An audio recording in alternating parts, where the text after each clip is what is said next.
तो सबसे पहले हम लोग इसको रोस्टर फॉर्म में चेंज करेंगे। यहाँ बता दिया है कि एलिमेंट एक्स वाई के फॉर्म में है और 3x माइनस वाई करने पर 0 होता है। एक्स वाई सेट ए का एलिमेंट है, तो हम लोग ये बात जानते ही हैं, जो रिलेशन में पेयर में एलिमेंट होता है तो पहला एलिमेंट पहले सेट का होता है, दूसरा एलिमेंट दूसरे सेट का होता है। तो ये बात हम लोगों को मालूम है। हम लोगों को इसका डोमेन, कोडोमेन और रेंज लिखना है। तो सबसे पहले इसको हम लोग टेबुलर फॉर्म में चेंज कर देंगे। टेबुलर फॉर्म बोल सकते हैं या रोस्टर फॉर्म बोल सकते हैं, दोनों एक ही चीज होता है। ये सेट बिल्डर फॉर्म में दिया हुआ है। तो कैसे चेंज करेंगे हम लोग? हमारे पास जो इन्फॉर्मेशन है 3x minus Y equal to 0, इसका यूज करेंगे। यहाँ से मैं क्या करूंगा, या तो x की वैल्यू निकाल लूंगा या तो y की वैल्यू। तो मैं यहाँ से y की वैल्यू निकाल लेता हूँ। y की वैल्यू कितनी हो गई? 3x। ठीक है, हम लोगों को बता दिया है x की वैल्यू भी सेट ए में होगी, मतलब x बिलोंग करेगा सेट ए में, y बिलोंग करेगा सेट ए में। तो x की वैल्यू 1 to 14 तक हो सकती है और y की वैल्यू भी 1 से 14 तक हो सकती है। तो मैं x के जगह पहले पुट करता हूँ 1, ऐसे मैं डब्बा बना लेता हूँ। ये रफ में मैं कर रहा हूँ सॉल्व, यहाँ x यहाँ y। तो x के जगह मैं 1 रख सकता हूँ, तो मैं 1 रखता हूँ। जैसे x के जगह 1 रखूंगा, इसमें y की वैल्यू हो जाएगी 3। x के जगह 2 रखूंगा तो y की वैल्यू 6।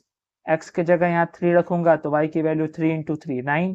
x के जगह 4 रखूंगा, 4 तो रख सकता हूँ x के जगह, लेकिन y की वैल्यू आ जाएगी 12। इसमें भी कोई दिक्कत नहीं हुआ। लेकिन अगर x के जगह मैं 5 रखता हूँ, ठीक है ना, तो x के जगह 5 तो मैं रख सकता हूँ, ठीक है, लेकिन y की वैल्यू आ जाएगी 15।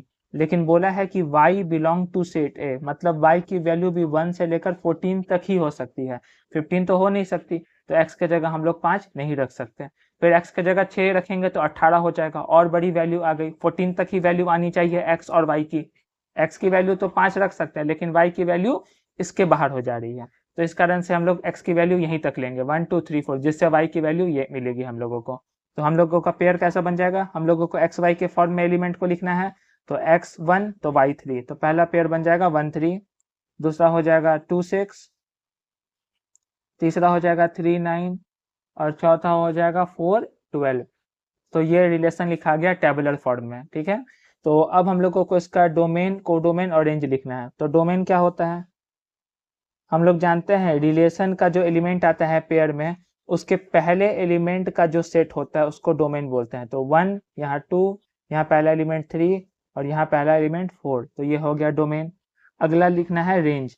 पहले को डोमेन है लेकिन पहले मैं रेंज लिख दे रहा हूँ। रेंज क्या होता है, रिलेशन का जो सेट बनता है उसके सेकेंड एलिमेंट के सेट को रेंज बोलते हैं। तो सेकेंड एलिमेंट यहाँ पे 3 है, यहाँ पे 6 है, यहाँ पे 9 है और लास्ट में 12 है, तो ये हो गया रेंज। अब बारी आई को डोमेन का।